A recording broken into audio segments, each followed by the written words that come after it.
Can you please welcome Jacob to the stage?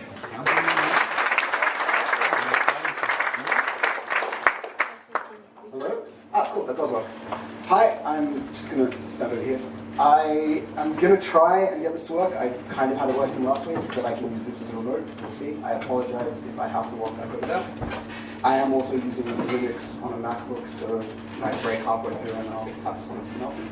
I'm going to speak about universal JavaScript components. So we've had, especially the previous talk by Phil, talking about best practices and then avoiding some of those best practices. One of the things that was mentioned was the positioning of your script tag as a way to ensure that your content is rendered in line with your users' expectations. So I'm going to display a couple of ways of doing that and show maybe some of the emerging best practices in our industry, and then how I totally ignore those as well. Just as a quick show of hands, I did this last at React Sydney and I got an answer, so I'm very curious about the answer that I'll get here. How many people are using React.js in their job or in their... So still a pretty big number. This is obviously the course to show. Hopefully everyone who isn't, by the end of this, I'll have given you a pretty good reason to use React, or to use some of the tools and the skills that it kind of gives you. So who am I?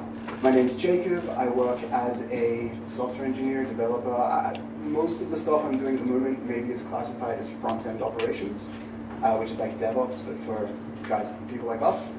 And if at the end of this you have any reasons to get in touch with me, maybe you want to scream at me for how terrible and long this presentation was, these are all my contact details, and everything that are on the slides here are up on the website, and I can throw out that link at the end. So I work at a company. I'm going to avoid brand management. I work at a company, and it's quite a large company. And we have a problem of scale that is a really nice problem to have. Scale is an awesome problem to have. But we weren't always a large company. At the beginning of the company, we were a small company, maybe 2 or 3 developers working on a back-end programming language that was using templates to render the content on the front end. And this works really well. It's a very, very fast way to get content out, and it's a very, very easy way to get features rolling and to keep product managers happy and to have money rolling in and increase revenue streams. We start to encounter a problem. So anyone who's worked with Rails or with Django or Node.js on the back end and has written anything in Jade or in Haml or in Jinga or whatever template language you're using, reusability, composability, and components are very difficult to manage in that ecosystem. Once you start to hit a problem of scale, you really run into a difficult problem where you have something being reused across your entire website or across a fleet of multiple websites, and now you have a designer who has said that this shade of green is the wrong shade of green, and you have to roll out that change to your entire stack of websites, which means go into every single style, every single place that you're using it, and change that value from one to the other. So this obviously is less than desirable, especially once you start to have real revenue streams being affected by the changes you have to make. And one of the strategies that we've been looking at using is React. So React obviously helps us abstract away some of the problems in terms of building components. At its heart, it is entirely a component-based library. It does that pretty well. And we've been using that over time to build components that can be shared across not only different pages on the website, and not only abstracting the header bar of a website to be able to be reused across multiple pages, but to be able to share components across entirely different servers, entirely different websites, to basically have the ability for anything to be able to say, I would like that component rendered with this data in this way. And that's great. Very, very quickly, for anyone who hasn't encountered React or hasn't seen this kind of approach before, why React? The first reason is components, and this is basically the biggest reason for me. Components are outstanding. They're a great way to do the very same thing that functions do for us when we're writing code. We are able to encapsulate decisions, encapsulate business logic or domain logic into something that can be reproduced across a wider fleet of services. I really, really value the ability to not have jQuery affecting a selector on a random page every time I import a library from someone else. The ability to kind of store internally some form of mutation or some form of logic is really, really important, which leads to predictability. So one of the big things that I got out of using React is you have a very, very good, not 100%, but a pretty good ability to go, I have put this piece of the puzzle into this place, and then every time I reload the page, the same thing is going to happen, which is really important, especially anyone who's ever run a capybara test knows that the ability to have a predictable or a idempotent operation in anything to do with front end is really valuable. React gives us that predictability. It gives us the ability to say, this is going to operate this way, and as long as I obey the contract and I pass these props into a component, as I pass these arguments into a function, the output of that function is going to be the same. We have referential integrity, but for front-end components, which gives us composability. So if you have a bunch of functions that always obey the same contract, they take the same input and they provide the same output, you have the ability to kind of chain them together. So if I write a button and I've built it and styled it and done everything that I meant to do for a button, I don't have to then write that button again and again and again. It gets really, really tiring, and it also increases the chance for errors across my website. I forget to have the same rounding on the edge of the button on this particular page, and I drag, copy, and paste it across, and I forget to change it. If instead, every time I put a form up, I can guarantee that the button that I'm using inside that form is the same button that I'm using across my website, I can build a universal look and feel across my entire domain. And this is really, really important. The ability to compose multiple UI components the way that we would compose functions is very valuable. And modularity is really important as well. The ability to import and export these components with a nice syntax and a nice functional kind of approach is really, really useful, especially in terms of long-term maintainability. Kind of a very, very big one that I've been finding recently is, thanks. And please, let me know if I'm too quiet or if I'm not holding the microphone correctly. One of the biggest ones is community. So obviously we're all here tonight because we're interested in the space. We're all here tonight because we're involved in the community in some way. The React ecosystem has an amazing community from the interaction with it so far. The JavaScript community as a wider community is also incredible. And I think that that's very valuable. When you're betting on a technology to be able to provide value to the business, the strength and the value of the community is really important. It can't be undersold. But something is wrong. So the way that React works, you have a function that you pass data into, and it uses the data that you pass into it to render out a tree of components. And if you want to have a deep tree with a lot of components, you need to pass the world into the very first component and have that huge atom of data be sliced by each level of the tree to give each component at that level just the data that it needs. This is okay when you have a tree that is maybe 1 level deep or 2 levels deep, but gets really, really difficult to then take something that was written specifically to be at an input field in a form that only tracks these user interactions, take that field out of the form and put it into a different form that doesn't have the same tree structure. It gets really, really difficult to have modular composable code. So if you've spent time with React, you have probably come across the concept of flux. Flux is a pattern. It was presented by Facebook. It is a way to kind of share information and share messages throughout your system. And I'm going to go through it really quickly because outside of kind of next implementations of Flux, I don't think anything is actually using vanilla Flux in the wild. But for anyone who hasn't seen it before, you have one-way data flow through your implementation, through your application. If everything begins and ends with a view, which is just a view model, a React component at bare bones. A React component is just a function that takes data and outputs HTML at its heart. That's all that it does. So in this system, in your React component at the very beginning of your application, you have some kind of action that a user interacts with your system. That causes an action to be sent through the system. The action is an AJAX call or some user interaction that goes and gets more data or posts data or sends something. We come in through a dispatcher, and basically the dispatcher takes care of sending that action to the right place. We come out through a store, which is where our data is stored inside our pattern. And when the store changes, it tells everything that needs to know that it's changed, that it has changed, sends the data that has changed back through the system, and the view updates. And again, this is okay. It's not so bad. At certain levels of scale, this works quite well. But as with everything, problems of scale mean that the patterns that we're using don't always apply. And there's a tremendous amount of magic inherent in these systems. So when you're sending information, when you're sending actions through what's called a dispatcher, basically what happens is something says, I've changed, and something then is listening to that and takes that information and sends it to a bunch of different things. And then magically, all that information is gathered and stored and sent back through. You don't have a really, really good way to introspect in your system and say, this thing changed, therefore this happened, therefore this changed. And you also don't have such an easy way of taking, say, a form that you built with the flux pattern and using that in a different place in your website.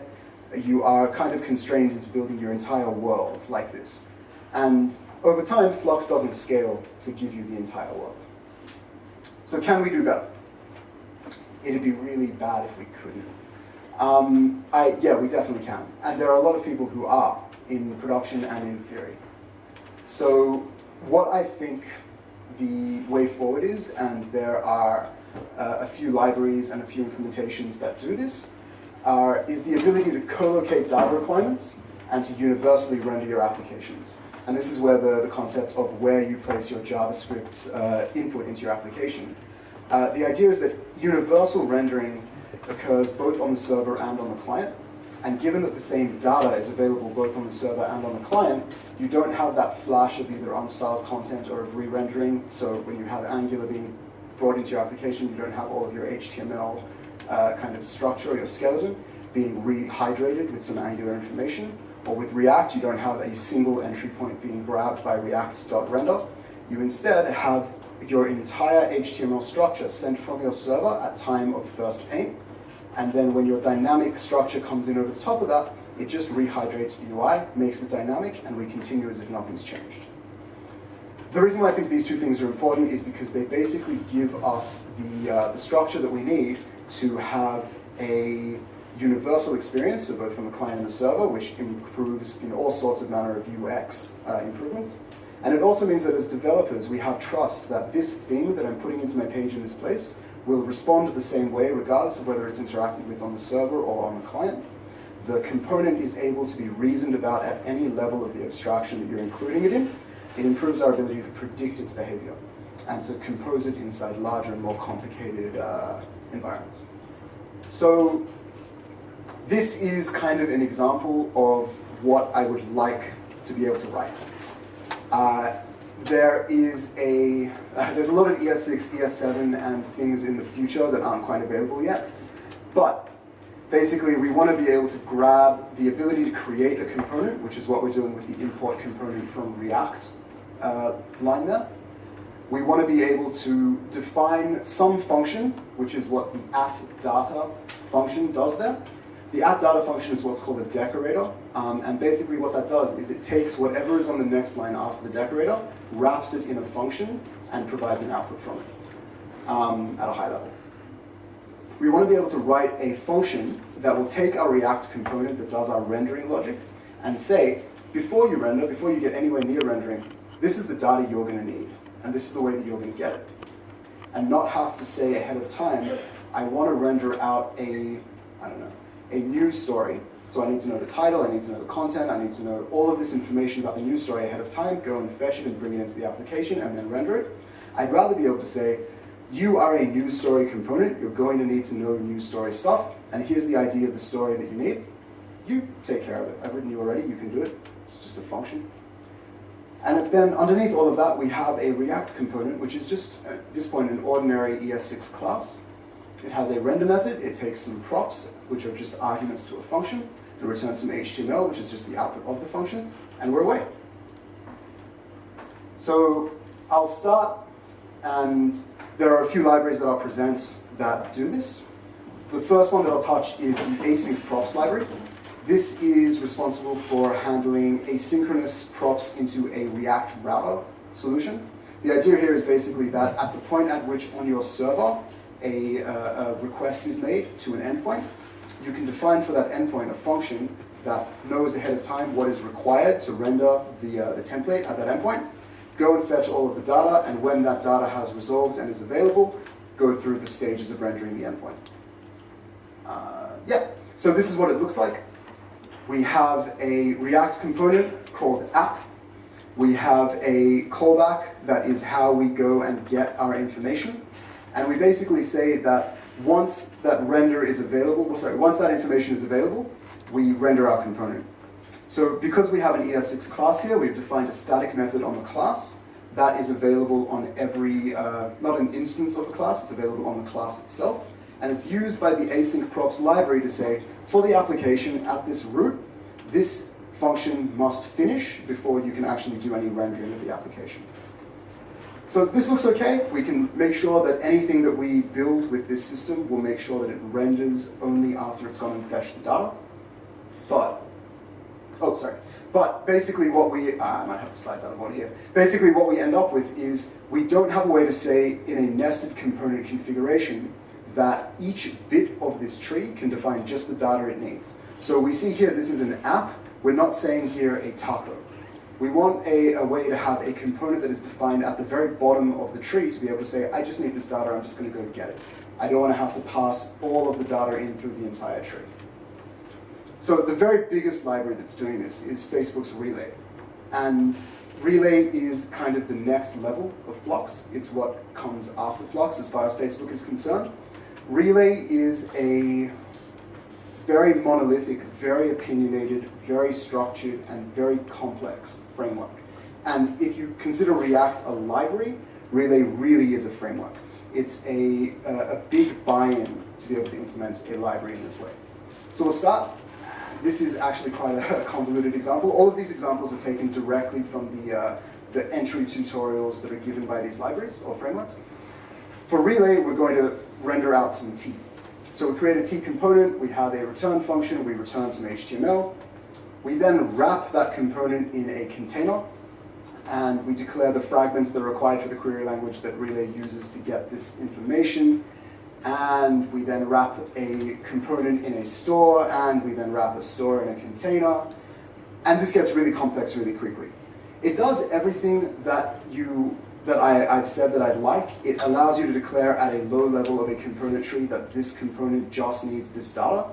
But to buy into this system, you have a huge amount of work to go to set it up. Not mentioning things like GraphQL and setting up GraphQL endpoints and setting, there's a whole bunch of work that goes into this. And it's very difficult to kind of understand where you need to start and even what finishing looks like. And then again, so you then render out a root and you wrap that in a container, and then you finally go through the entire system and you end up at a render call. So we have colocated data requirements, which are really nice. We end up with aggregated requests. So if a request is made at the bottom of the tree that was already made at the top of the tree, we don't have to remake it. It just gets the data that it already has and passes that back through, which is really nice. All of this occurs in the render phase, which is really important. It means we don't have to block the rendering of the application in order to do anything with it. We can just kind of run through in the normal life cycle of a React component. But universal rendering isn't supported, so you can't actually use Relay out of the box on the server at the moment. The two issues that are linked at the bottom there, one is there's the developer who has written his own implementation of Relay, injecting a network transport layer into it's a very, very complex way to do it, but it works, but it's really tough to make work for you. The second one is an issue that developers from inside Facebook are working on, and they're using it internally inside to make isomorphic or make universal rendering work, but it isn't quite ready for open source time. So until that comes, you can't really use it on the server to render out your component tree. Sorry, that was the thing before. So the final one that I'll show is Eric Lemon's React Resolver. So this is again, completely open source, not by Facebook, not by anyone, just a developer who has come up with the same kind of solution to the problem. And we start. So we import a method from a library. Looks good so far. We have a decorator called resolve, which, as this looks really, really close to the example that I showed before. We have a ordinary ES6 class that has a render method. It takes some props, and it does something with them. So this is really, really close to what I was talking about before. This is almost my ideal. However, well. So we start with decorators, which again, I can't stress enough. I love decorators. There's really, really nice ways to kind of solve that. I want a thing, I want to wrap a lot of things in this behavior rather than having to rewrite that function a million times. You can just use a decorator, it works really nicely. However, if you look at the top there, we resolve user as a function of props.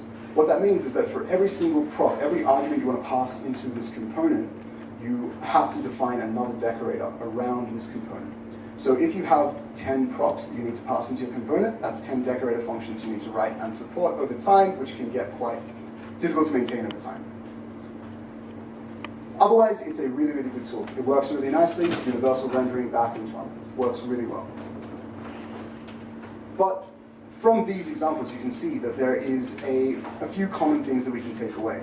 A lot of the really, really big libraries and frameworks are starting to push down this idea of universal rendering and of in-component data fetching.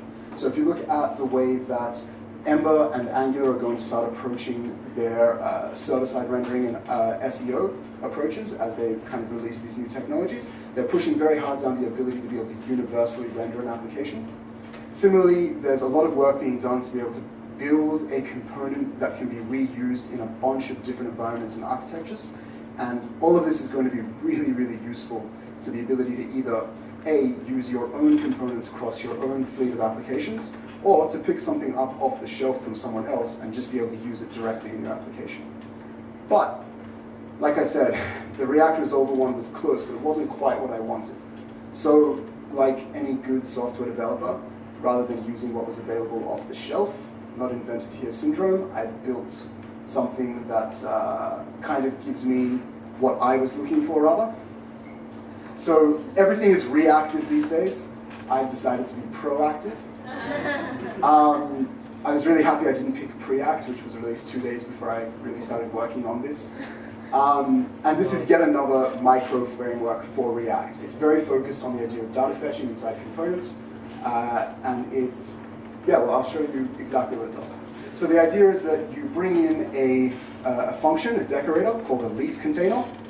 You define your own component, which is what the list is in this circumstance, and you define a shape for that component, and you have what you would normally do with an AS6 component, define a constructor and call super over it, and you assign the result of the rendering call, and you use that to render out your component. So to go very quickly through what we have here, we have decorators, which again I've said before, but I love. We have Falcor being used, so as an alternative to GraphQL, this particular implementation uses Falcor, but this is compatible with any kind of data fetching. It works with any idea of that you want to say, asynchronously go and get me this data, come back with that data. And it's modular inside a proactive ecosystem. So it works well as long as you buy into using it in the way that it's saying to use it. So how does it work? We have a leaf container, which is just a React component. We take in a component and we wrap it in this leaf container. So a leaf container is a higher order component, if that term is familiar.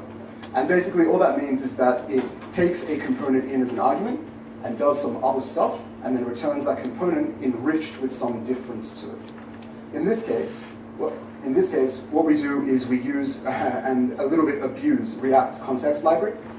Context is a way of passing data down an entire chain of components without having to specifically say each time, take this as an argument, provide it as an argument to my child. It automatically passes this information through. So we take three things as context. We take a cache, a queue, and a model. A model is just a way of saying this is a thing that is going to be able to get me the data that I need. And the cache and the queue are used to take advantage of universal rendering. We have a getInitialState function that basically takes the shape of the data that we need for the component, and we go and get that data. And until we've gone and received that data, we say, put this into the queue, and wait until the queue is empty before moving on. So the reason for this approach is that React on the server uses render_to_string. Render_to_string is a synchronous method that does not take callbacks and therefore cannot signal that it is finished. And it cannot use any way asynchronously to say, I will let you know when I've done everything you've asked me to. It blocks and returns. So to take advantage of that, instead you can build a queue in context and loop through your render call every single time that you want to go and get more data, and pass the data key all the way back through your tree. So we have component will receive props, which again is a way of saying when I need to update, I will update and I'll pass this through. And we have render, and the render of it basically gives us the ability to say, if I'm waiting for something, show what I need to show when I'm waiting. If I have a problem with something, show what I need to show if I have a problem. Otherwise, take the data that I've gone and fetched for the client, pass it in as props to the component that I wrap, and move on. So you can have these things nested all the way through your application. You can have one or two of them at different levels. It interacts with elements of the system completely invisibly, as if everything is just a React component. We have a root container, which basically is responsible for wrapping the entire tree of components. And we use this root container in a function. So the implementation for what I've been doing is a server rendering function. It's super complex and kind of abuses a few things that you probably shouldn't get away with. But essentially what it does is it looks at a queue, and it basically goes, if the queue is empty, keep stepping through the render to string method. If the queue is full, go and execute each element in the queue to go and fetch that data, bring all the data back in, put it into the cache, and then try and render the string again.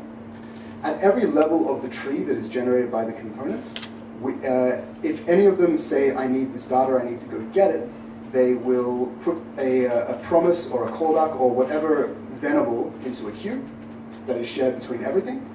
And at every pass-through of the render to string method, it'll go, is something in the queue? It is, I'll go get it, I'll come back, I'll try and render again. Something else has been put in the queue, I'll try that again, I'll render again.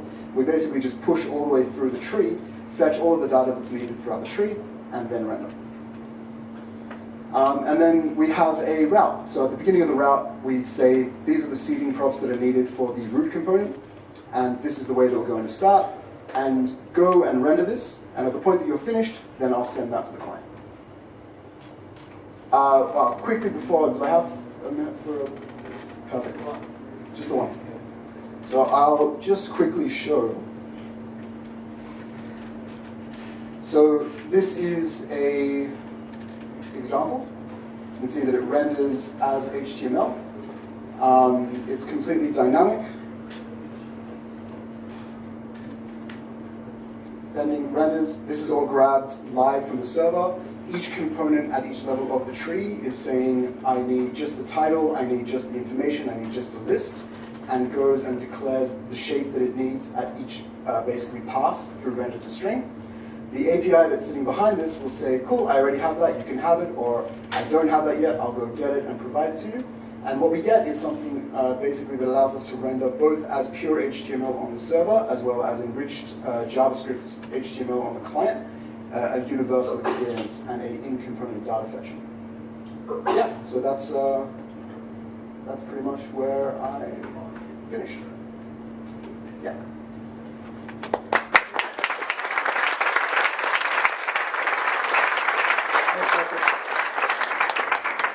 Do we have any questions for Jacob? You guys are brilliant. You've understood. Oh. Can you just get the link to your slides and leave it on the screen for a bit, please? Yep. Let me grab. Back. Oh, it's I probably need to do this. That hand up. I have a question. I have a microphone. I don't need one. Why didn't you disable JavaScript to show us it's universal? What did you say? Why didn't I? Why didn't you show us? Easily. You did last week. Yeah, sorry. Let me grab that link. What was the question? So the question was, why haven't I disabled JavaScript to show that it was universal? So I have a little plugin for Chrome here, which switches JavaScript on and off. And so initially I render and I have nothing. If instead I change the route that I'm coming in on, I render, this is all pure HTML, there's no React running. What you do see though is the, where are we? I can't actually see what I'm clicking, so I hope this is the tree. All of the divs are rendered with React IDs in them, so that if at any point the client is going to go get the data and re-render and blow away your DOM, it just goes, oh, this is a React node, I know this already, I'm just going to re-render in place and wait for something else to trigger that I need to do something. So at the same time that I have the data being rendered here, there's also a little JSON object, can't quite see, sorry, at the bottom here, which is all of the data needed for this page. So on first pass, when React comes in over the top, it knows to go, cool, I'm on the client, I'm going to go get the data's available here, I'm going to use this to check whether I'm in the same position I was at the time that I rendered. I am, that's great, I'm going to move forward. Yeah? Do you want to do your slide again, or? Yeah, sure. You can find the slide, you can clap, we'll have synchronicity.